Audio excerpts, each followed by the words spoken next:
Purihin po ang ating dakilang Diyos. Palakpakan po natin ang ating pinakamamahal na Panginoon. Mga minamahal, tayo po ay manalangin sa lahat po ng kayang tumayo. Bigyan natin ng galang ang salita ng Diyos at ating pong itaas ang ating kamay, tanda po ng ating pagpapakumbaba sa ating napakabait na Diyos. Opo, dakilan naming Ama, Diyos na makapangyarihan sa lahat, Ama naming banal, aming pinakamamahal na Panginoong Hesus, patuloy kaming nagpupuri, nagpapasalamat, nagluluwalhati sa iyong dakilang pangalan. Kalakip nito, Ama, sama-sama kaming humihingi ng kapatawaran sa anuman po kami nasumpungan sa aming mga pagkukulang, mga kahinaan at anumang kamalian. Sa unang dalangin ng aming beloved Honorable Pastor Wildes Rada Almeda, langisan mo po't pagpalain ang aming pag-aaral at pakikinig ng iyong banal na salita. Wasakin mo po ang anumang gawa ng kaaway. Ito ang aming samot dalangin sa makapangyarihang pangalan ni Jesus, sa aming sinasaway. Demonyong hadlang gawa ng kaaway, cast out in Jesus' name. Demons of all hindrances, cast out in Jesus' name. Amen. Praise the Lord. Makabalik po kayo mga minamahal sa inyong upuan. At bago po ako magpatuloy, mga kapatid, ako po ay nagpapaabot ng pinakamataas na pagpupuri, pagluluwalhati, pagdakila, pagsamba, walang iba kundi sa ating pinakamamahal na Panginoong Jesucristo po lamang. At patuloy po tayo na nagpapaabot ng dobling paggalang, pagbati sa ating dearly beloved, honorable evangelist, Pastor Wildy Ezrada Almeda, the man of God, the prophet of God, and his beloved children, sa buong pamilya po ng ating beloved honorable pastor. Purihin ang ating dakilang Diyos. Patuloy po nating inaalaala ang mga ginintuang turo at aral ng ating dearly beloved and honorable assistant pastor Lina Z. Almeda, ating pong beloved Mama Dear.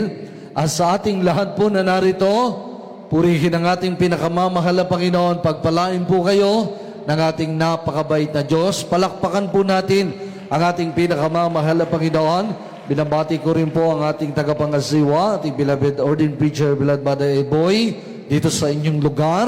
At sa kanya pong buong pamilya, sa lahat po ng ating minamahal na mga manggagawa. Hindi ko na po iisa-isahin ang ating mga mangangaral na nanggaling po sa iba't ibang lugar. Praise the Lord. Mga kapatid, ako po'y magtatanong muna. Malinaw po ba ang ating sound? Naiintindihan po ang sound? Dahil doon po sa aming gawi sa side, medyo hindi ganong clear. Siguro dito sa inyo, sa harapan, maganda ang sound. Kasi sa inyo po nakatutok ang ating magandang speaker. Purihin ang ating pinakamamahal na Panginoon. Mga minamahal, sabi ng Bible, ang nakikinig po ng salita ng Diyos ay sa Diyos. Kaya sa ating minamahal na mga bisita at mga baguhan, pakinggan po natin ang salita ng ating mahal na Panginoon. Dahil sa inyo pong pakikinig, dito po kayo pagpapalain ng ating pinakamamahal na Panginoon. Mga minamahal, nandito sa inyong lugar ang Jesus Miracle Crusade International Ministry. Kami po ay naglulunsad ng malaking crusade dito sa inyong bayan. Ito pong krusada ng ating mahal na Panginoon, ito po ay para sa ating minamahal na mga kababayan. Sa inyo po, aming minamahal na mga bisita. Di ba nabasa niyo yung paanyaya? Kaya po kayo ay narito? Nabasa niyo po yung mga leaflets, yung ipinamigay po na maliit na papel? Nabasa niyo po mga kapatid, yung ating mga banner, yung ating streamer? Ang sabi doon, mga minamahal, kayo ba'y may karamdaman? katulad ng cancer, leukemia, asthma, o anumang mga karamdaman na wala ng kagalingan. Kayo ba'y drug addict o drug addict? Nais nyo bang magkaroon ng kapayapaan sa puso at isipan?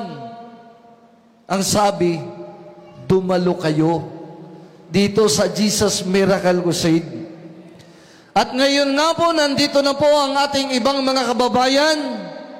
Bagamat kayo po ay kakaunti pa lamang ang bilang, pero bukas, sigurado, punong-puno na po tayo dito. Mga minamahal, yung ating mga kababayan na narito, ang iba po sa kanila ay tumanggap na po ng bautismo sa tubig sa pangalan ni Jesus. Napakalaking bagay po yan, mga minamahal. Yung kayo po'y tumanggap na ng bautismo sa tubig sa pangalan ni Jesus. Ang gagawin nyo na lamang, kayo po'y magpapatuloy. Dahil once na ang isang tao ay mabautismohan sa tubig sa pangalan ni Jesus, diyan na po magsisimulang kikilos ang kapangyarihan ng Diyos sa inyong buhay. Kaya pinagpala po kayo, minamahal naming mga kababayan. Malapit na po tayo matapos. Huwag po kayo mainip. Palakpakan po muna natin ang malakas na palakpak ang ating pinakamamahal na Panginoon. Sabi ng Bible, mga minamahal, sabi ng salita ng Diyos,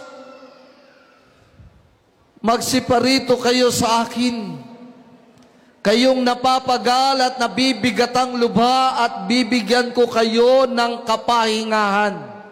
Basahin po muna natin, mga minamahal, ang salita ng Diyos. Dito po tayo sa Mateo 11, talatang 28 hanggang 29. Dito po si Ebanghelyo ayon kay Mateo, Kapitulo 11, mga talatang 28 at 29. 28, magsiparito sa akin kayong lahat na nangapapagal at nagbibigatang lubha, at kayo'y aking pagpapahingahin. 29, pasanin ninyo ang aking pamatok at mag-aral kayo sa akin, sapagkat ako'y maamo at mapagkumbabang puso, at masusumpangan ninyo ang kapahingahan ng inyong mga kaluluwa. Amen. Palakpakan po natin ang ating pinakamamahal na Panginoon. Mga minamahal, napakalinaw ang sabi ng Biblia. Magsiparito sa akin kayong napapagal at nabibigatang lubha, at kayo'y aking papagpapahingahin. Sabi ng verse 29, pasanin ninyo ang aking pamatok at mag-aral kayo sa akin, sapagkat ako'y maamo at mapagpakumbabang puso, at masusumpungan ninyo ang kapahingahan ng inyong kaluluwa. Kaya sa ating minamahal na mga kababayan na narito, ang sabi ng ating nabasa, sa inyong pagparito, sa inyong paglapit sa ating mahal na Panginoon, masusumpungan ninyo ang kapahingahan. Narinig po natin kanina yung mga nagpatotoo. Karamihan sa kanila, dati-rating wala na pong pag-asa. Dahil sila po'y bulok na ang katawan sa karamdaman. Ang iba po'y tinanggihan na ng ospital, wala ng pag-asa sa doktor, wala ng pag-asa sa gamot, wala ng pag-asa sa medisina. Ang iba po nating mga kapatiran, tinaningan na po ang kanilang buhay, wala ng pag-asa. Pero nung sila po ay lumapit sa ating mahal na Panginoon, after sila'y mabautismuhan, mga kapatid, tulad ng sinasabi ko po kanina, nagsimulang kumilos ang kapangyarihan ng Diyos sa kanilang buhay, dahil ang kanilang karamdaman ay unti-unting gumaling. Ang kanilang buhay ay nagbago. Yung hinahanap nilang kapayapaan ay kanilang nakamtan. Kaya sa ating minamahal na mga kababayan na narito na nagpaunlak sa panawagan Panawagan po ito ng ating pinakamamahal na Panginoon. Ang sabi ng ating nabasa, lumapit kayo sa akin, kayong napapagal, kayong nabibigatang lubha, kayo po na aming mga kababayan, nahirap na sa inyong karamdaman, maaring nahirapan na po kayo sa inyong pagpapagamot, maaring naubos na ang inyong kayamanan, ang inyong pananalapi. Kaya nga, nandito ang gawain ng Jesus Miracle Crusade sa inyong lugar. Kayo po na nagpaunlak, kayo po na narito, nagpaunlak sa panawagan ng ating pinakamamahal na Panginoon. Wala pong kabiguan. Kayo po'y tiyak na pagpapalain ng ating pinakamamahal na Panginoon sa inyong ginawang paglapit sa ating pinakamamahal na Panginoon. Mga minamahal, sa paglapit po natin sa ating mahal na Panginoon, hindi po ito katulad sa hospital. Kayo po ay bibigyan ng reseta ng doktor para kayo ay bumili ng gamot. Yung iba po mga minamahal, sasabihin ng doktor, pakainin nyo na ng masasarap na pagkain dahil wala ng pag-asa yan. Yun po yung sa hospital.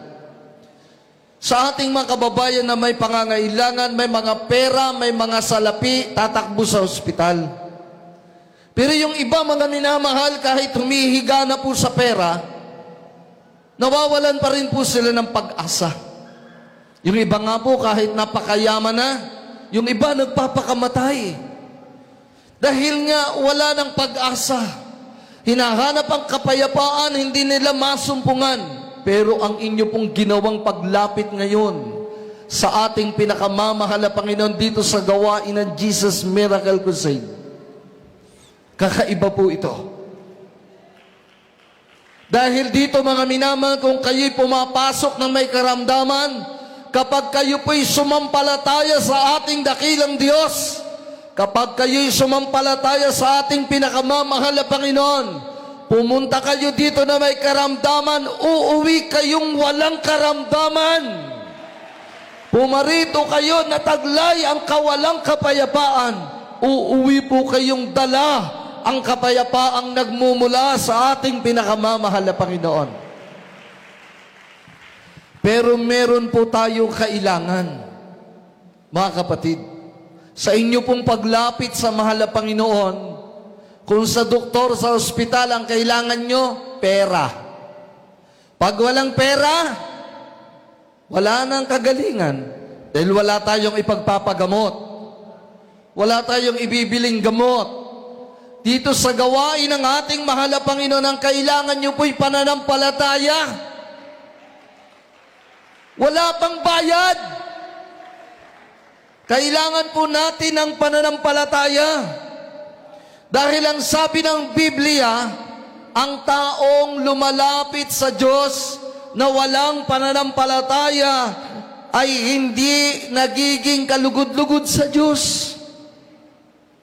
Kaya ang taong lalapit sa Diyos, dapat lumapit siyang may pananampalataya. Basahin po natin, sabi ng Hebreo 11:6. Basahin po natin. Sa mga Hebreo, Kapitulo 11, talatang 6.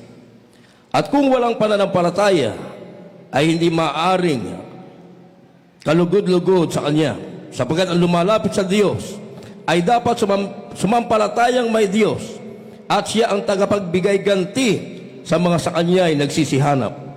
Amen. Palakpakan po natin ang ating mabait na Diyos.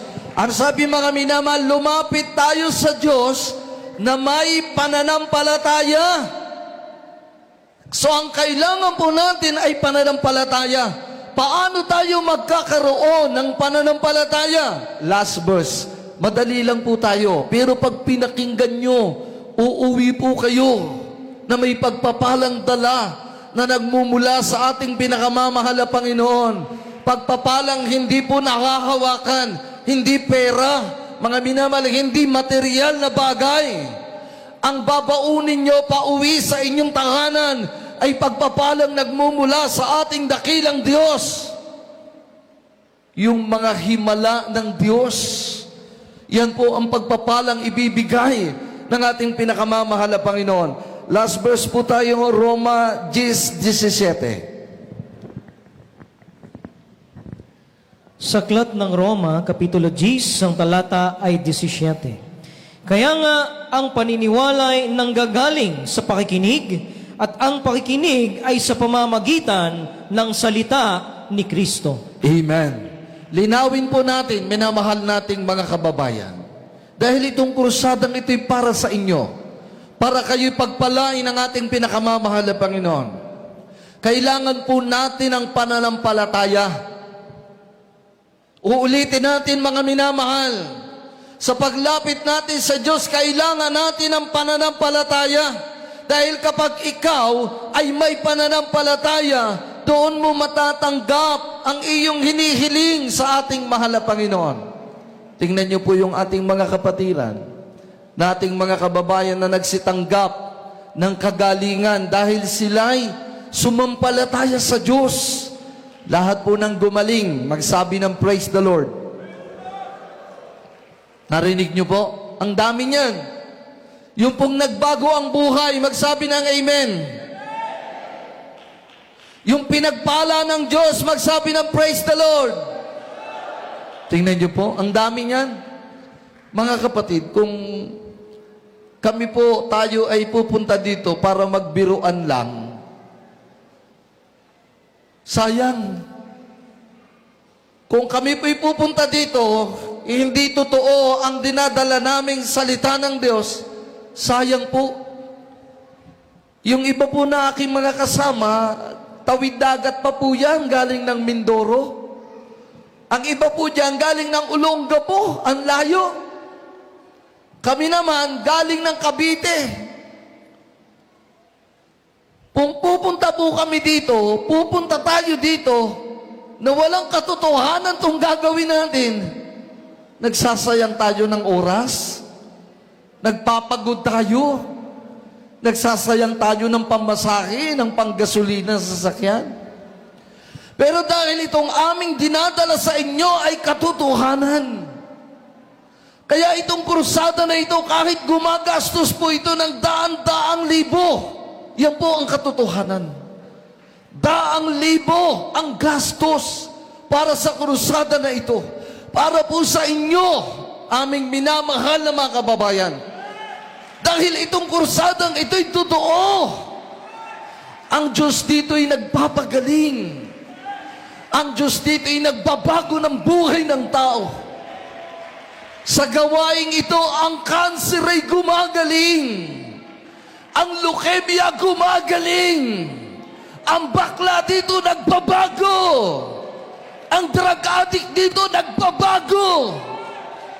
Ang wasak na pamilya, inaayos ng Diyos sa gawain na ito. Kung hindi totoo ang Diyos dito, hindi kami magsasayang ng oras. Hindi gagastos ang gawain ito ng daang-daang libo kung hindi totoo ang Diyos dito. Kaya't isisigaw namin na ang Diyos sa Jesus Miracle Crusade ay totoo. Ang Diyos dito ay makapangyarihan. Ang Diyos dito ay nagpapagaling ng karamdaman. Ang Diyos dito ay nagbabago ng buhay ng tao. Kaya kayo na aming minamahal na mga kababayan. Kayo ang dahilan kung bakit nandito ang gawain ng Jesus Miracle Crusade. Napakasimple lang. Kailangan niyong magkaroon ng pananampalataya sa paglapit niyo sa mahal na Panginoon. At ang pananampalatayang ito makukuha niyo hindi sa butika, hindi sa SM, hindi sa palengke. Ang pananampalataya ay nanggagaling, sabi ng ating nabasa, sa pakikinig ng salita ng Diyos. Katulad ng napapakinggan nyo ngayon, mula pa kanina ang inyong napapakinggang mga tumatayo dito, kung inyo lamang tututukang mabuti ng pakikinig, hanggang sa oras na ito, pakinggan nating mabuti ang mga nagsasalita. Ang sabi ng ating nabasa, sa pakikinig ng salita ng Diyos, darating sa atin ang pananampalataya. Kusa yan magkakaroon ka ng pananampalataya. At kapag ikaw ay may pananampalataya na, ang iyong panalangin, pakikinggan ng Diyos. Kaya nga dito maraming bulag ang nakakita. Marami ditong lumpo, pilay, nakalakad sa pangalan ni Jesus. Marami ditong kanser. Ang karamdaman may taning na ang buhay. Nang sila'y lumapit sa mahal na Panginoon, nanampalataya, sila'y pinagpala ng kagalingan. Ngayon, kung ang pananampalataya ay makukuha sa pakikinig ng salita ng Diyos, anong gagawin nyo? Dumalo kayo dahil sa inyong pag-attend, maririnig nyo ang salita ng Diyos. Habang ikay nakikinig ng Word of God, lumalaki ng lumalaki ang pananampalataya mo. At habang lumilipas ang mga araw, hindi mo namamalayan, gumagaling na pala ang iyong karamdaman. Hindi mo na mamalayan ang kapayapaan, natatanggap mo na. Kaya ang gagawin niyo po, dadalo kayo ng dadalo dito sa gawain ng Jesus Miracle Crusade. Jesus Miracle Crusade. Dadalo kayo ng dadalo para magkaroon kayo ng pananampalataya. So bukas at hanggang linggo, at sa susunod pang mga araw, may gawain ng Jesus Miracle Crusade dito sa inyong lugar. Kaya wala po kayong maidadahilan. So bumalik kayo bukas, magsama pa po kayo. Isama nyo ang kapitbahay nyo, isama nyo ang kamag-anak nyo, kaibigan nyo, kakilala nyo, na may mga karamdaman, may problema, may suliranin, naghahanap ng kapayapaan, isama nyo. Dahil hindi kayo nagkamali ng pinuntahan. Sabi nga nung aking lola, hindi sasala ang sandok sa palyok. Hindi sasala ang sandok sa palyok. Totoo ang gawaing napuntahan nyo. Totoo ang Jesus Miracle Crusade. Ang Diyos dito'y naghihimala. Kaya bukas at sa susunod pang mga araw, dadalo kayo, babalik kayo. Kapag kayo pinagaling na ng Diyos, tapos hindi na kayo babalik. Maraming ganyan. Dumalo, nagpabautismo, gumaling. Nung gumaling, hindi na bumalik. Kasi ang gusto lang nila, kagalingan. Ayaw nyo ba ng langit? Ayaw nyo ba ng buhay na walang hanggan? Hindi na dumalo, hindi na bumalik. Hindi na umattend. Ang kanilang karamdaman na gumaling, bumalik. Mas malubha. Hanggang sa namatay. Wala ng langit, wala ng kaligtasan. Napakasaklap. Bumalik na nga ang karamdaman, wala pang kaligtasan. Pero kung ikaw ay magpapatuloy sa iyong paglapit sa mahal na Panginoon, magpapatuloy ka, dadalo ka ng dadalo sa gawain na ito, makikinig ka ng salita ng Diyos, lalaki ang pananampalataya mo, gagaling ang karamdaman mo, magbabago buhay mo, malulutas problema mo, makakaahon ka sa kahirapan. Ang sikreto lang, magpapatuloy ka na maglingkod sa mahal na Panginoon sa gawaing ito ng Jesus Miracle Crusade. Amen? Kaya bukas dito magkita-kita ulit tayo. Magsama pa po kayo ng inyong mga kamag-anak, kakilala at mahal sa buhay. Mga kapatid, umawit po tayo sa mahal na Panginoon. Awitan natin ang ating mabait na Diyos. Itong pag-awit natin sa mahal na Panginoon, ito pinapakalaking bagay. Kaya sa ating mga datihang kapatiran, sa ating mga kapatiran, ang krusada po ng mahal na Panginoon ay para sa ating mga kababayan. Tayong mga kapatiran, tayo ang susuporta. Tayo ang aalalay sa pamamagitan ng ating pagpupuri. Naluluwalhati natin ang ating mabait na Diyos. Bababa ang kapangyarihan ng mahal na Panginoon. Ating pong inaanyayahan ang lahat ating mga bisita na mga baguhan. Sa pagkakataong ito na po ang biyaya sa inyo ng ating pinakamamahal na Panginoong Jesucristo. Habang ating napapahinggan ang awiting ito, awiting makalawit ang pag-anyaya ng Panginoon sa mensahe ng Diyos na tayo lumapit sa ating mahal na Panginoon. Ating mahakamtan ang ganap na kapayapaan, kalayaan at kagalingan ng ating mga karamdaman. Purihin ang ating pinakamamahal na Panginoon. Mga bisita po namin, aming inaanyayahan, lumapit sa ating pinakamamahal na Panginoon. Ang sabi ng mensahe, ang lahat ng napapagal at namimit ang lubha ay lumapit at siya ay pagpapahingahin. Purihin ang Diyos. Hallelujah! Hallelujah! Purihin ka, mahal na Panginoon.